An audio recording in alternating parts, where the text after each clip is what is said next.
Good afternoon, Louisiana, and welcome to Bayou Bets for Thursday, August the 4th. I'm Zach Ewing, along with Spencer, the Guru Urquhart, and our special guest today, Amanda McElfresh, the Advocate's branded content writer. Did I get that right, Amanda? Close enough. Branded content specialist, but close enough. Right. Oh, specialist. See, I should have asked you beforehand. That's always my problem. That's all right. But Amanda is here to tell us about some of her betting adventures throughout the first 7 months, I guess, of mobile betting in the state of Louisiana. And we also have NFL previews to continue to get to. The NFC West is up next in our division by division preview. And we'll talk some World Series odds changing also after the trade deadline. So lots to get to. LSU started camp today. It's August. We're just like a month away from football. It's Spencer, it's seriously like the best time of year. It's like, well, I shouldn't say it's the best time of year, but it's like the 3 weeks before Christmas where you're opening the Advent calendar every morning and seeing what's in there. Oh yeah. It's about to pop. It's about to get really exciting here in the next few weeks. Hall of Fame game tonight. It's not that great, but it's still football. So I'm really excited just to get underway here, see which of these rookies and unknowns kind of pop up out of nowhere, and then seeing who can survive the rash of injuries that always pop up, unfortunately, during this time. So yeah, definitely interesting and exciting times for us football fanatics. No doubt about it. And if you are new to the game and you would like to get in on the sports betting action, we are powered, as always, by Caesars Sportsbook, and invite you to join up at NOLA.com/Caesars. And if you go to that URL or you use the promo code NOLA15, you get your first bet risk-free up to $1,500. So a nice bonus for you there. Go to NOLA.com/Caesars. And as Spencer said, we have real live football tonight. We have the Hall of Fame game. You can bet on it. There's a betting line. There's an over-under. There's all of that stuff. We're going to get to that in a second. You've never seen a preseason game so hyped up as the first one, because that's just how it goes. But first of all, Amanda, I want you to tell us how your summer has gone with sports betting. And, I know you did it before it launched in Louisiana, but do you find yourself doing it a lot more often?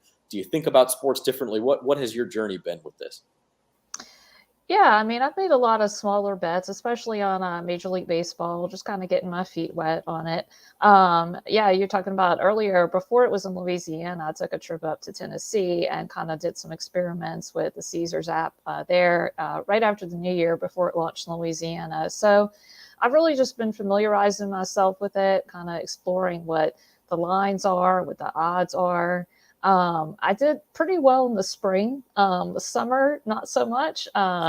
MLB is just really weird in the summer. I've just kind of been doing some small scale stuff. Really excited to get into it more in the football season, though.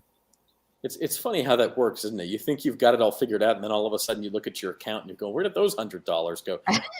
That's kind of how sports betting works, and then it goes well again. So it can be fun, it can be frustrating, and sometimes it can be both at the same time. So let's talk Hall of Fame game just for a second, guys. I don't want to hype up a preseason game too much, but it is real live football for the first time in 6 months. So we've got the Las Vegas Raiders, we've got the Jacksonville Jaguars.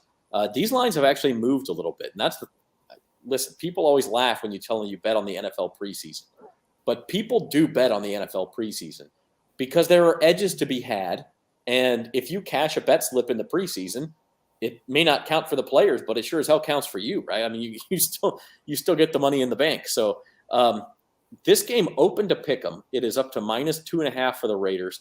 The over/under opened, I think, at 32.5, is now down to 30.5, which is lower than any total you'd ever see in the regular season. But Spencer, are you still feeling that this thing could go under? Because I kind of am, to be honest.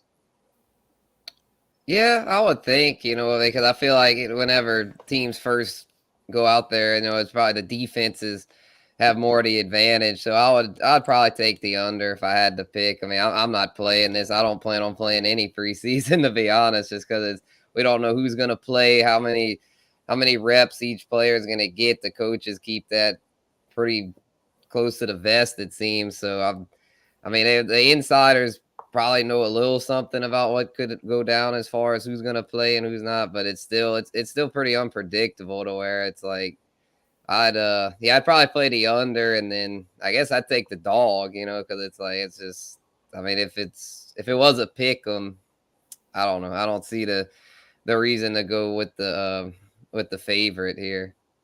You're not convincing me. You are not convincing me on either side there. I do do like. I don't plan on playing it, so I don't want to try to sway anybody because, I don't feel confident.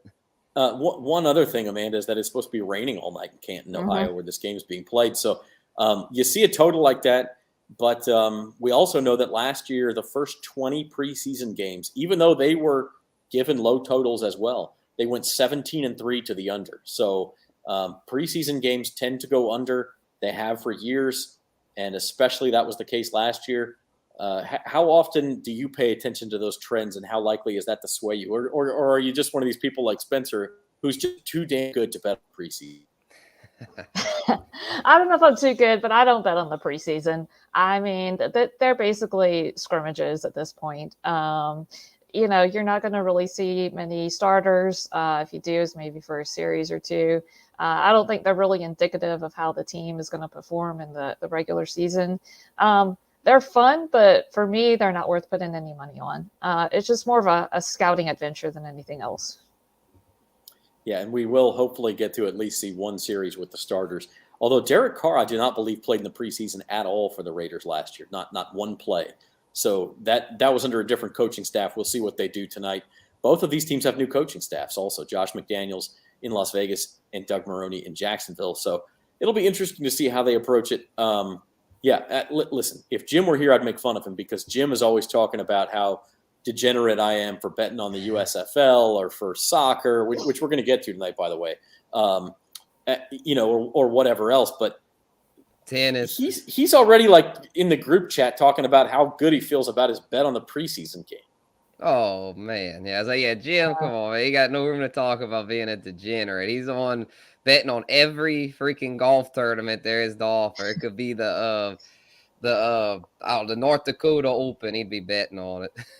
That man loves him some golf. I'm just going to keep my mouth shut because I have a couple of golf bets in this weekend for the Wyndham Championship as well. And we'll move on here on Bayou Bets. We're going to move on. We are previewing the NFL team by team. We started in mid-July. It's been 3 weeks already, actually, and we're going every Tuesday through Friday. In the morning, you get a win total / betting preview of a team from Jim with some help from at turnoffcovers.com, who's excellent. And then in the afternoon, Spencer, you have a fantasy preview of the same team. So that's 4 teams a week, Tuesday through Friday, and we'll do one division each week. And this week, we have been doing the NFC West. Started on Tuesday with the Arizona Cardinals. Here are your Cardinals odds. And I don't know. I look at this, Amanda, and I think as a Saints fan, you have to look at the Cardinals as one of the real threats to keep the Saints out of the playoffs. Look at that, make a playoff number. Yes, plus 105, no, minus 125. Very close to even there. And so if the Saints are going to take a playoff spot, it's a team like this they may need to bounce out. I'm not really feeling good about the Cardinals this season. I'll tell you what. I mean, they had that late season swoon. I think they lost like 4 of their last 5. And I feel like they have kind of this like weird hangover going on with the whole Kyler Murray contract situation. I'm just not really sure this is a team that organizationally has the maturity to really make a strong playoff push. And I think if it does come down to say them and the Saints, I think the Saints have the edge there. So I like their roster. I think they have talent. I just don't know if they can really put it all together from an organizational standpoint. That's a strong take. I like that. And you're right. Look, we look at these odds. They're plus 350 to win the NFC West. It's a very good division. Those are not really that long of odds considering they have to beat out the Rams and the 49ers to win that division. But they had that thing in their hands last year, Spencer, and let it go. Rams ended up winning the division because Arizona couldn't beat Seattle on the last day of the season. So then they have to go to LA on that was the Monday night game, right? The first Monday night playoff game. And they just got crushed. I mean, they just got their butts handed to them. And so I'm with Amanda a little bit. I don't know if there is such a thing as season to season momentum. They don't have it. Yeah, I think their talent though is undeniable. They've got a very talented roster on both sides of the ball. The thing that concerns me though is the coaching staff. I don't really trust Cliff Kingsbury. You know, he's probably the weakest coach in that division because you got Pete Carroll for the Seahawks, Kyle Shanahan with the 49ers, and Sean McVay with the Rams, all top 10 head coaches in the league. Of McVay and Shanahan, you could say arguably the top two. Or Kingsbury, I don't see what he's done very well. He's has a talented roster, but they always seem to choke at the end of the season. Last year in the playoffs, didn't show up. He's him and Kyler Murray have seemed to, like, Kyler Murray's had his diva moments, and I know he got the contract, but there's been drama around that with the film study clause and stuff. So it's just, yeah, a lot of question marks surrounding them. Very talented team, but yeah, I just don't see him, like Amanda said, I don't see him making much noise come playoff time. Yeah, I mean, from a fantasy perspective, there's stuff to like here. Obviously, Kyler Murray is going to be a starting quarterback in just about any fantasy football league there is. And if things do go right, like y'all said, they have the talent to put it together. Just sort of a matter of, do you really want to bank on that? And one of the reasons it may be tough to bank on it, by the way, is the rest of the teams in their division. So let's move on. And the next team on Wednesday, we put up these previews on bet.NOLA.com for the LA Rams. Certainly not favorites to win the Super Bowl. 12-1, they're within the first 5 teams. But to win the NFC, 5-1, not even money to win the NFC West. A lack of respect for a reigning Super Bowl champion, Amanda? Maybe a little bit, but I still think this is their division to lose. I mean, if you look at their first 6 games, I think it's feasible for them to go at least 4-2 in those before the bye. So I think they have the potential to get off to a hot start. Again, I think they're the best team in their division. I think that gives them an advantage. I don't know if I would peg them for the Super Bowl just yet, but I think they're going to be a contender come playoff time for sure. There's really nothing that I've seen in the offseason that makes me think otherwise. Spencer, what about you? Where do you come down on the Rams? 12-1 to win the Super Bowl. I don't. It's so hard to repeat. That's one thing. Yeah. Motivation just seems, even if you don't, you say that it's not going to, and that it's just as strong. I mean, it just can't be. Yeah, I'm not touching the Rams this year, and especially with the news that just came out today about Matthew Stafford battling elbow tendonitis, and that's something that's got me concerned, being that he's a quarterback over 30 years old. Had a big year last year, but he kind of tailed off down the stretch. I mean, Matthew Stafford, the first half of the year was like going gangbusters, like MVP candidate. He was my halfway point pick to win MVP, but he fell off down the stretch to where in the playoffs, they were lucky that their defense stepped up. And then, of course, Cooper Kupp being the man. But with Stafford himself, though, he kind of tailed off. And so I'm a little concerned about him. If he's not playing at an elite level, then their offense is definitely going to suffer some. And with their defense getting a little older, Aaron Donald's another year older, Ramsey, Bobby Wagner, a lot of older players there, to where I think they'll make the playoffs, because they're super well coached, have enough veterans and leadership there to where they should be able to still get in. And of course, talent, very talented squad. But as far as going back to the Super Bowl, I just don't see it. I don't think they've got, quite enough to go back. Yeah, I mean, if you think about it, guys, like, we talk about championship windows, and we all know the Rams have mortgaged every draft pick they've got for the next 4 or 5 years, at least high in the draft, to build this championship core. And they got one. They got a Super Bowl last year. They have the rings. Flags fly forever. So I don't think they regret it, but I do think, you mentioned it, Spencer, the roster's getting a little bit older. That window will not be open too much longer. And it's open this year and maybe open next year, but that may be it with an older roster, with free agents to pay. They kind of went all in last year. If you remember, even in like November last year, the Rams were a little bit of a mess. And we all knew how talented they were, but it kind of took a lot of things going right for them to get to the Super Bowl. But give them credit. They beat the Bucs, they beat the 49ers, and they beat the Bengals to get there. Not the toughest path anybody's ever taken to the Super Bowl, but nobody asked the questions about the path. So the team they played in the NFC Championship last year was the San Francisco 49ers. And this team was really the opposite of the Cardinals. And you'll find your Bet.NOLA betting and fantasy previews on the site today for the 49ers, and then we'll wrap up with the Seahawks tomorrow. 49ers caught fire last year, and I don't know, like, it was one of those things where early in the year you're asking yourself, Amanda, what's wrong with them? But by the end of the year, they were the team that everybody expected them to be. I mean, my biggest question for the 49ers is the quarterback position, because I do not have a lot of confidence in Trey Lance right now. We do not have a good sample size. And what we have seen from him has been okay. There's been a lot of talk out of practices that he hasn't really caught fire this summer. I think it's possible that they could do that thing where he gets better as the season goes along, and therefore the team gets better and gels more in the back half of the season. But I don't know. I'm curious to see how they play those first 6 or 8 games, because I think that could be interesting with him. I don't know.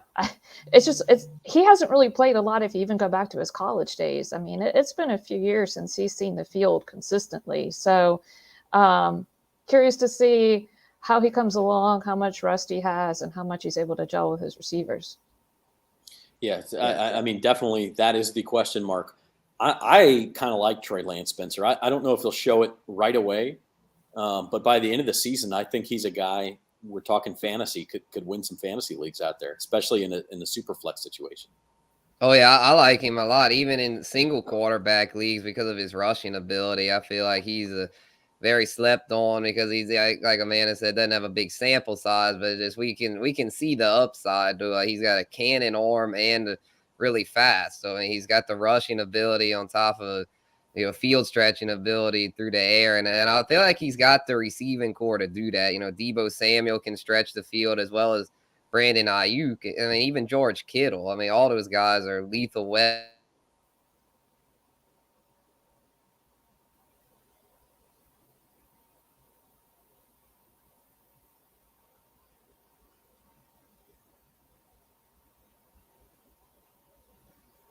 But yeah, as far as the early part of the season, it might be a few bumps in the road to where they're going to have to tread water early if they want to make the, get one of those playoff spots. Yeah. And I mean, I think that's really the point is you've got 3 teams in this division that not just could make the playoffs, they really expect to make the playoffs. The Cardinals, the 49ers, and of course the Rams. The 4th team in the NFC West is the Seattle Seahawks. Quite frankly, they might be the worst team in the NFL this year. We will finish up our preview of the NFC West on Monday's edition of Bayou Bets, and that's because the previews for betting and fantasy come out for the Seahawks tomorrow. But Amanda, since you're on the show today, I want to give you a chance. Do you see anything at all in the Seahawks that you would expect to count on at all? I mean, not unless they acquire a quarterback. No. Like you said, I just don't see a whole lot there to be excited about. The roster just isn't there. Like you said, it's a tough division. I think it's going to be a rough year for them. Yeah, I mean, I honestly think, I don't know, Spencer, am I overselling it? The Seahawks is the worst team? I'm with Mark here. Unless they get Jimmy G, it's trouble. And even if they do, quite frankly, I'm not sure the rest of the roster is good enough. Yeah, I mean, Pete Carroll, I mean, he's a quality coach. I think they'll win a few more than some are thinking. I mean, their over-under set really low. I'd maybe go with their over just because it's set, I think, at like 4.5 or something. But yeah, as far as the playoffs, hell no, they're not gonna come anywhere close because being in that division, doesn't matter how good of a coach Pete Carroll is, if you got no talent on the roster, there's just no way. Like we talked about the Rams earlier, their window, having that window, and then there's you're gonna have to pay for it afterwards. The Seahawks are in that boat now. They had their window with the Legion of Boom and Russell Wilson, but now that all those guys are out of there, it's a rebuild. So yeah, there's nothing to like there as far as playoffs or Super Bowl. For sure. Kyle mentions DK Metcalf, and along the lines, yeah. Look, they've got talented players. Everybody in the NFL has some talented players. I just don't think they match up. I should say, Spencer, their win total is actually 6 at season. Oh, is that how? Yeah. So I don't know. Again, I could see that being a push. I might even lean under there 6-12. Boy, you look at their schedule. I think they're going to be underdogs in like 15 of 17 games, or Oh 16 of yeah, 17 no, games, or something. They'll pull some upsets. I don't know if I can see 6. yeah, and then the thing with their offensive line, I mean, yeah, they got Charles Cross, who's got potential to be an elite left tackle, but the problem is that the rest of the offensive line is in shambles. It's been in shambles. I think that's why Russell Wilson wanted out, because he was tired of having to being behind a bad offensive line. That was like the theme of his whole career. He's always having to run for his life because he didn't have good protection, and it's looking like it's going to be bad again. And Pro Football Focus has him pegged as 32 out of 32 teams, the worst offensive line. So, yeah, it's not really. I mean, Pete Carroll.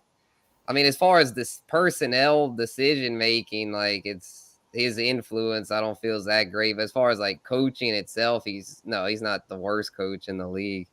Pete Carroll won't be the worst coach in the league as long as Mike McCarthy's around. I can tell you that. Yeah. Maybe an example of the game kind of passing a coach by. He has gotten a lot older. He prefers to run the ball. The rules change every year to where quarterbacks are more valued. I don't know. Pete Carroll will have his work cut out for him this year. Mark says DK Metcalf could see bracket coverage all season. Maybe Lockett gets 1,000 yards. You like Lockett as a pivot up there? Potentially. I just with that quarterback situation, I'm personally staying away from the whole offense. The only I'll give a little teaser. Ken Walker, the rookie running back, could be pretty nice for fantasy. The rest of it, though, staying away. All right. Yeah, Go ahead, I was just going to say, I think DK is probably one of the top 10 receivers in the league, but who's going to get him the ball? I mean, is it Drew Lock or Geno? I mean, yeah, looking like Geno right now. Yeah, I mean, I don't know. I just without a good quarterback behind center, I just think those receivers are going to be limited. Yeah, it's going to be very tough up in Seattle, especially because we talk about how good the rest of the division is. And so we'll kind of wrap up NFC West talk here with a look at the overall odds. And Amanda, I'll ask you, if you got to put your money where your mouth is on one of these teams, given these prices, who are you backing to win the NFC West? I'm going to say the Rams. I just have too many question marks about both the 49ers and the Cardinals. We obviously know the Seahawks probably aren't going to be a contender, so I got to go with the favorite here. All right, and still getting plus money there. How about you, Spencer? Ooh, man, I'm gonna go with the Niners. I think they're gonna make that second half push, and I think Rams gonna get off to the little better start. But I'm gonna go with the Niners. I feel like they're gonna with their defense too, because they've also got an elite defense. To where once Lance really gets in a groove, I think they're gonna get it done. If I had to put rough percentages on it, I would say Rams win this division about 40% of the time. Niners win it about 40% of the time. Cardinals maybe win it 20% of the time. Sorry, Seattle, I don't see it happening. But given that, I think your best odds on the board are probably the Niners. If I think the Rams and Niners have an equal chance of winning, I'll take the plus 180 over the plus 120. So that's the direction I'm going to go. If you want to know what Jim Derry thinks and Adam Chernoff thinks, check out his videos on the NFC West teams this week. And there's $1 million question for you. With a bad QB situation, why did the Seahawks not draft a quarterback? Well, it was a bad quarterback draft, quite frankly. I mean, it really was. And so maybe the idea is let's roll with Drew Lock and Geno Smith this year. We'll go 3-15, and then we'll have the pick of the litter next year when it's a much stronger quarterback draft and you could get a Bryce Young or a CJ Stroud. Oh, yeah. I noticed a lot of teams doing that, doing these 1-year rentals at quarterback. Atlanta and Carolina are doing the same thing where I feel like, if these rentals work out, maybe keep them. But if they don't, which most likely they won't, well, you'll get one of the elite guys in that 23 class, which at the moment looks really stacked. Absolutely. Mark takes the Rams, saying Trey will struggle at least early on for the 49ers. We shall see. Rams got to play that first place schedule as well. So it should be interesting, the NFC West. Let's see. You're watching Bayou Bets here on bet.nola.com, and I want to get Amanda's take. Spencer, Jim, and I have all talked about our values on this board throughout the summer. But let's take a look at the Super Bowl futures board, Amanda. Give me a team you like on this for their price, who maybe you like more than the experts think, and a team who you're fading. The two that stand out to me are Denver and Cincinnati. Denver just seems like that Russell Wilson and that team just seems like a really good match. We've heard really good things about their defense. They play in a really challenging division, but I definitely think that they have a chance. The Bengals too, I feel like they've only gotten better since last season. Obviously, the offensive line was the detriment to them last season, and they were really aggressive in beefing that up. So I really like what I'm seeing from them. A sleeper is the Colts. They felt like they were just knocking on the door, and I feel like Matt Ryan might be the piece. So those are the three teams that really stood out to me when I looked here. How about one of these teams high on the board that you're not going to touch with a 10-foot pole? Maybe the Chiefs. I don't know. They've got top 3 quarterback in the league, and I don't think that they're going to be bad, but it just, I don't know. It just feels like that AFC is just going to be a battle all year long. Kyle, the Saints, let's see. Let's bring those odds back up. Kyle had a question about the Saints. You'll see them down there at the bottom. They are 40-1 among a few other teams, but you see them in that notable list. 40-1 to win the Super Bowl. So, we talked about, look, they started the offseason. At some point, they got as high as 50-1. They were lower than that when they were in the Deshaun Watson sweepstakes, kind of settled at 40-1. And Jim and I have talked all summer about how good of a value we think they are. Amanda, what do you think about the Saints? I put some money on them. I like what I'm seeing from the offseason. I think they have a chance to win the division. I don't think Carolina and Atlanta are going to make a ton of noise. And they have Tom Brady's number. So, I think as long as they stay healthy, I definitely think that they've got a chance. Say why not? It's early, but have some fun with it. Yeah, I have put money on the Saints. I have not put them on money on them to win the Super Bowl. I don't know that they're that good, but I have put money on them to win the NFC South, to make the playoffs, to go over the win total of 8. I have a little bit of cheese in all of those markets. And one of them, too, if you look at Caesars, one of the markets they have is the number of wins within the division. So everybody plays 6 division games, and their total is only 3. Oh, wow. I've thought that was, I think that worst you get a push out of that. I think they go 3-3 against the Bucs, Falcons, and Panthers. And I think there's a very good chance they could go at least 4-2 in those games. So that's one that I love. Yeah, I like that for sure. Let's move on. And the NFL starting preseason tonight. College football is coming even sooner. In fact, I think we're like 23 days away from the opening games. There's a few games on that Saturday, August the 27th. LSU opens up on September 4th, exactly a month from now. And they started preseason camp today. So good time to check out. And you're welcome, Kyle. I love that. 3, I just don't – you might be putting your money in and just get your money back for a push. But to me, that's the worst case scenario, and chances are you win that bet. So Drunk says, hopefully not right now. Well, depending on what you're doing, I could approve. $400 on the Chargers to make the Super Bowl. Question is, were you drinking when you made that bet? That's what I want to know. That's okay. That's to make the Super Bowl. So Chargers. It's not as bad, At least they get something if they make it. Yeah. Well, and look, if you look at the odds, one thing you'll notice, like let's bring up the 49ers, for instance. All of the Super Bowl odds for these NFC teams are more than double their odds to win the conference. Same thing with the Rams, 1,200 to 500. Same thing with the Cardinals, big time, 3,500 to 1,300. In the AFC, it's the opposite. Right, you'll see the conference odds are more than half of the Super Bowl odds because the odds makers see the AFC as being stronger right now. So if the Chargers could make the Super Bowl, now it depends on who they play. If they play the Bucs, they're probably going to be underdogs. If they play the Rams, probably underdogs. Anybody else, the Chargers might be favored against. And it's more likely than not at this point the AFC team will be favored in that game. And that's why you see those differences in odds. So very interesting, and that's an interesting bet. Look. Drunk, I hope you are drinking in celebration come January and February, cashing in on that bet. But as I was saying, we're talking a little college football. Here's your CFP Championship odds. Looks just a little bit different. You got 3 very clear favorites here in Alabama, Ohio State, and Georgia. We see LSU on the last line there, 50-1. Caesars did tell me they've got some money coming in on LSU to win the national title. I don't know about that. But I am curious to know, Amanda, do you like anyone here on this list?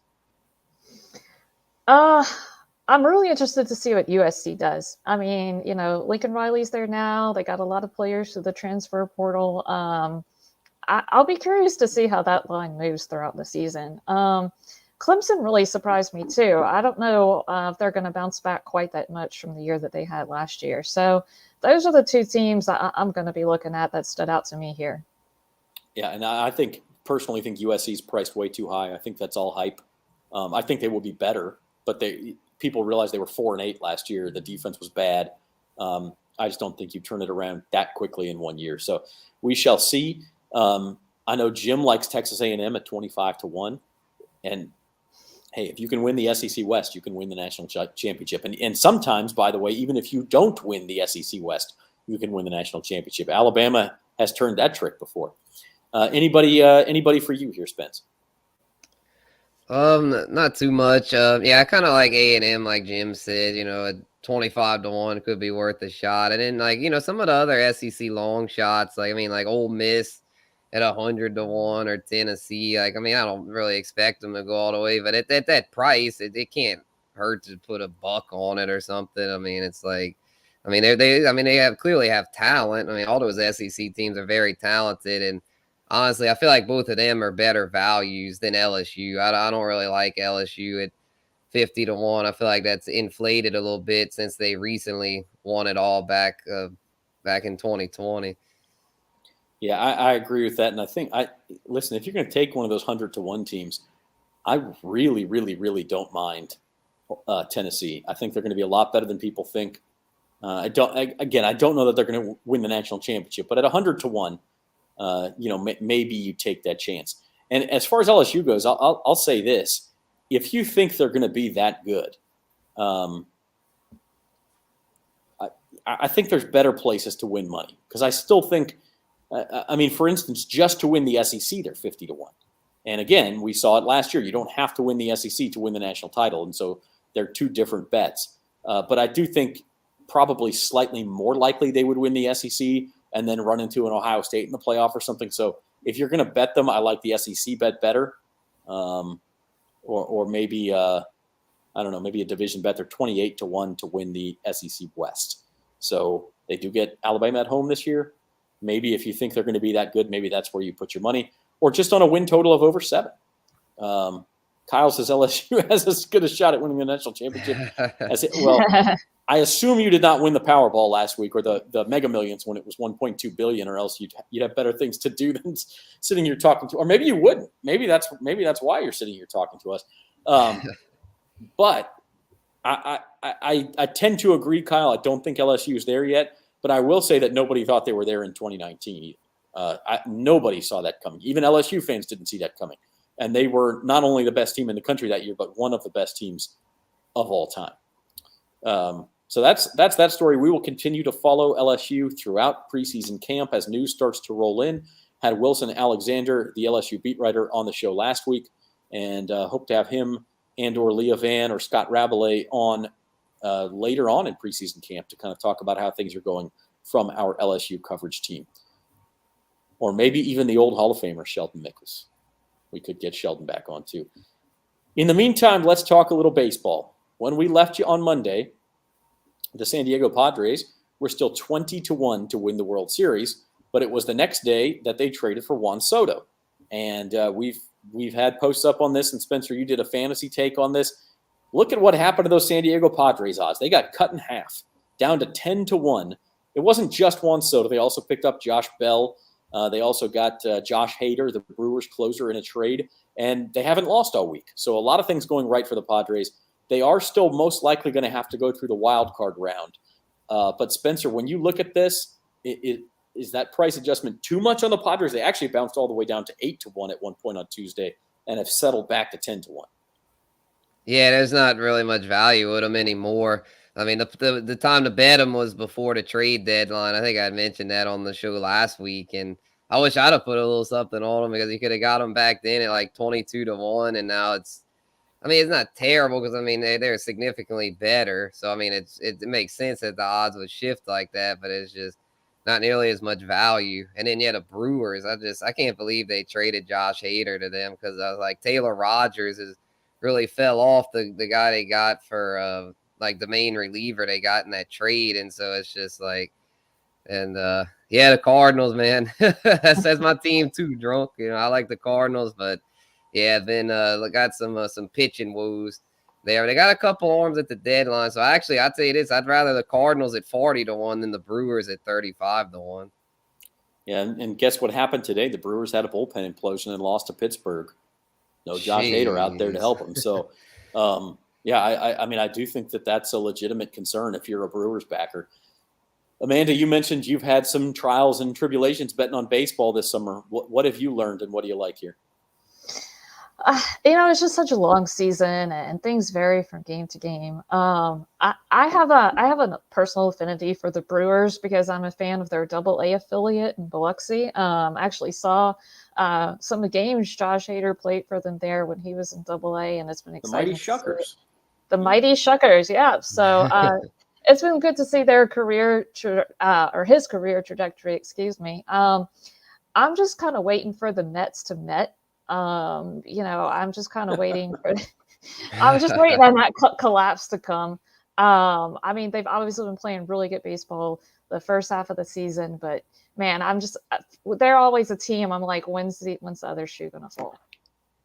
Yeah, I mean, I think that is part of it. I will point this out. The Mets, I think, have a 3-game lead. I'm trying to look it up here, actually, on the Braves at this juncture in the NL East. It's a 3.5-game lead, 4 in the loss column. So, there's still 50 games to go. The Braves could catch the Mets. But if that doesn't happen, your top 4 teams all get buys in the playoffs this year. And the Dodgers, Yankees, and Astros are almost certainly going to be 3 of those 4. And then the other one will either be the Mets or the Braves. The Braves still have a chance at catching the Mets. Padres have a great team, but they're like 12 games behind the Dodgers. Probably not going to catch them. So having said that, though, because one of these teams is going to end up in the wild card round between the Mets and the Braves, one of them is going to have to play San Diego in that first round. And it's going to be a best-of-3 series where one of those teams doesn't even get a playoff home game and has to go on the road for 3 games to the other one. And that's why you still see some value there for Mets, Padres, Braves, because, look, I mean, Padres at Braves for a 3-game series. I don't care if you got Juan Soto, Manny Machado, Fernando Tatis. 3 games all in Atlanta, defending champs. That's a tall order, Spencer. Yeah, very tall. And I actually see a little bit of value with the Braves, more so than the Mets, because I still think the Braves could catch the Mets. I mean, last year the Braves really turned it on in the second half of the season. So I don't think the Mets are safe. I mean, Jacob deGrom looked pretty good in his debut, but it's just like, I mean, it's just hard to trust him to stay healthy. I know they got Scherzer now, so that definitely helps. So that's the reason why we haven't seen the Mets met yet, is because of Max Scherzer. But I mean, it's like, I mean, he's just one guy, so it's like I don't trust him. If I had to pick an NL team, I'd go with the defending champs. I think the Braves, even though they don't have Freddie Freeman anymore, are built to win in October. They've got the pitching. I'm thinking of like a Dr. Seuss rhyme. The Mets will Met yet, I bet. Sometimes it's not fully formed in my mind. I'll have to get back to you on that. But it's that is something that Spencer is betting. The guru says the Mets will Met yet. American League guys, anybody stick out? The Blue Jays at 15-1. The problem with the Yankees and Astros is those prices have been driven down so far now that it's tough to see a lot of value there. Yeah, it's hard to mess with any teams, any MLB team like under plus 500, just because we all know how baseball can be so wide open. So I still see maybe some value with Tampa Bay as a long shot now at 50-1. I still kind of like Toronto, but I mean, you just get much more value with the Tampa Bay, or even the Twins. I think could be a sleeper team at 60-1. They really bolstered their pitching and bullpen at the deadline, and I feel like they'll be on track to win that AL Central. I'm not sure why the odds makers still like the White Sox. I'm not messing with them. I feel like they just got too many injuries, too many concerns. Where the Twins, I think, are younger, have more upside. So I'd say the Raising Twins, a couple of lottery tickets worth looking at. Yeah, and to that I would say that as bad as things have gone for the White Sox so far, they're still only 2 games behind the Twins for the division lead. So very possible that they could still get in and get home games in that first round. So interesting things to come yet still, like I said, actually more than 50 games to go. I'm looking at the standings right now. Teams have played, right around 104, 105, 106 games. So you're looking at 55, 57 games left yet in the Major League Baseball season. Goes all the way into October this year. And so we will continue to track it here on Bayou Bets. Speaking of things that go on for a long time and that I'm excited about, and Jim's not here to stop me, and frankly, even if he was, I would not let him stop me. We're going to talk some soccer, baby. We're going to talk some English Premier League. I want to know everything that y'all know about the English Premier League. Go. I just know that the Chelsea and the Manchester teams are usually up there. That's okay. And then Liverpool. Amanda, any soccer betting in your future? None. No. But hey, if you guys have me on here again, we can talk some golf bets because I make some of those. Okay. Do you have anybody this weekend in golf?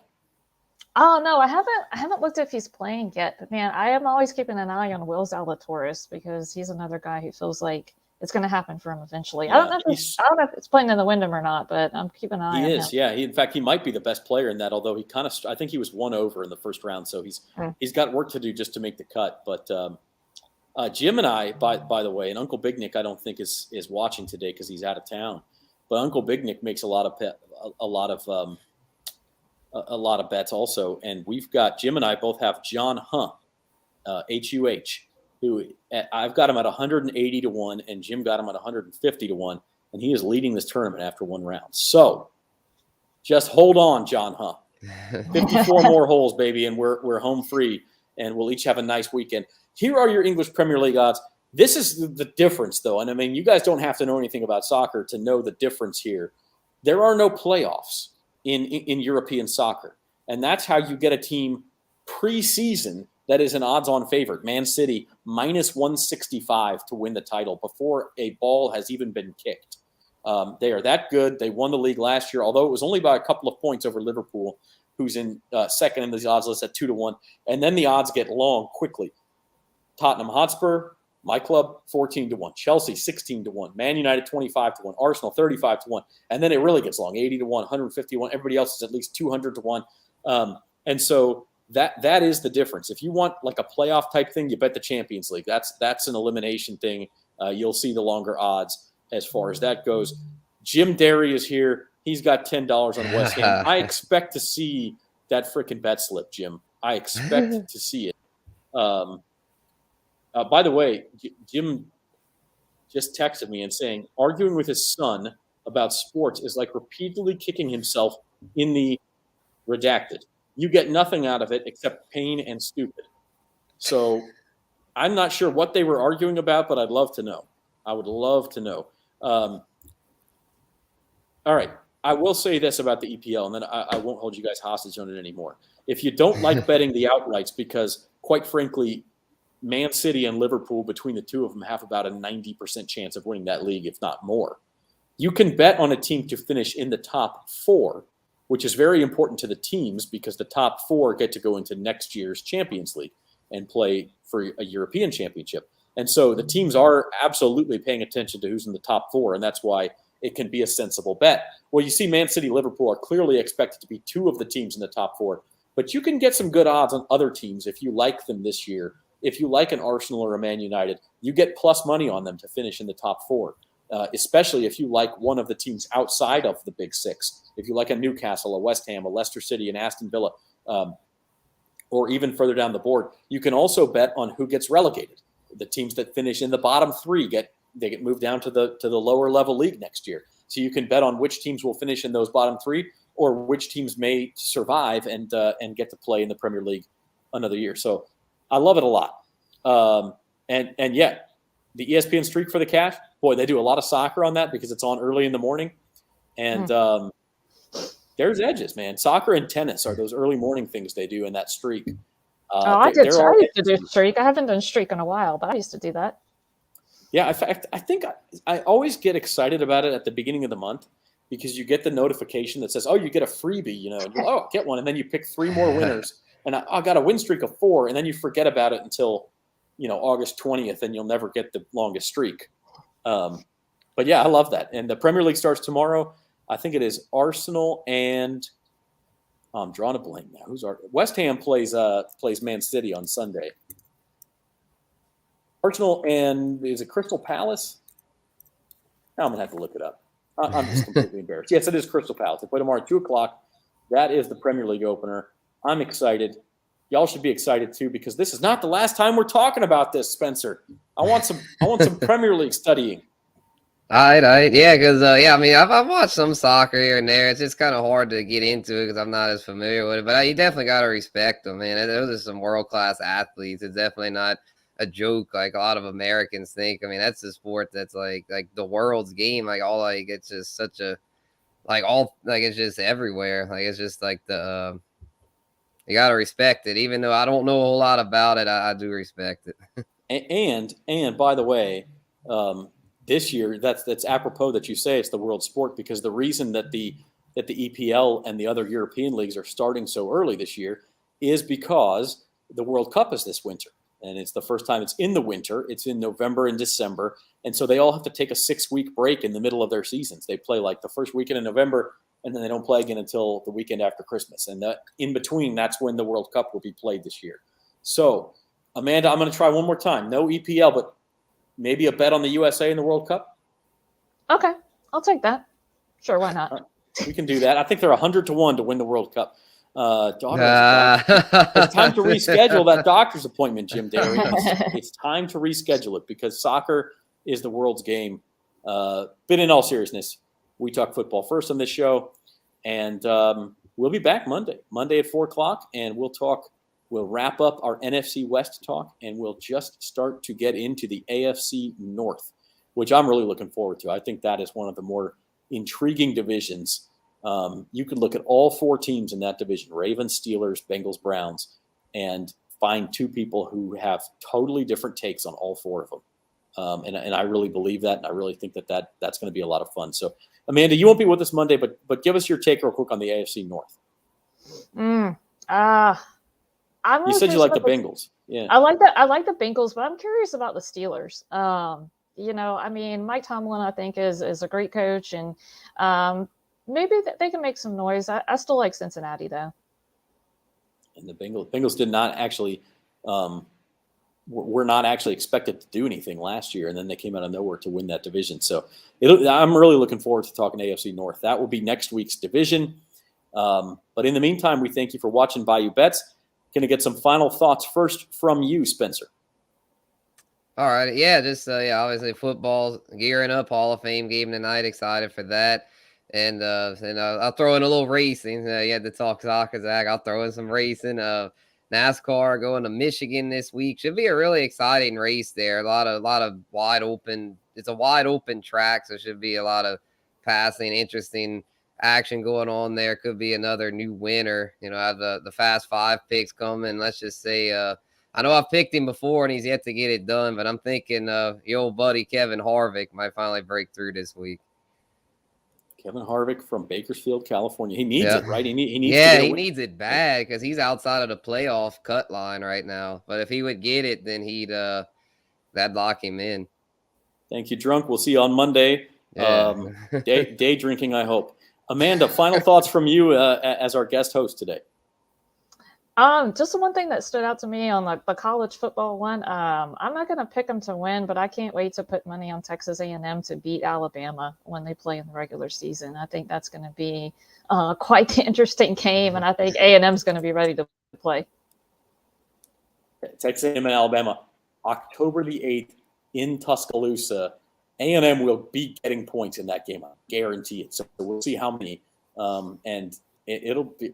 Boy, you're right. I mean, I think that could be a knockdown, drag-out affair. It'll be a lot of fun. Amanda, thanks for joining us. Appreciate you coming in and dropping some knowledge on us. Oh, thanks for having me, guys. I had a lot of fun. Great, and we'll have you back on sometime during the season. We enjoy that too. In the meantime, that is Bayou Bets, and as Jim says, Doug Mouton going to be on Datitude tomorrow. So everywhere you get your podcasts, bet.NOLA.com, Apple Podcasts, Spotify, all of the above. Download Datitude tomorrow morning and hear Jim talk Saints with Doug Mouton. That's it for us today on Bayou Bets. For Amanda McElfresh, our guest host, and for Spencer the Guru Urquhart, I'm Zach Ewing, and we will see you Monday at 4 o'clock.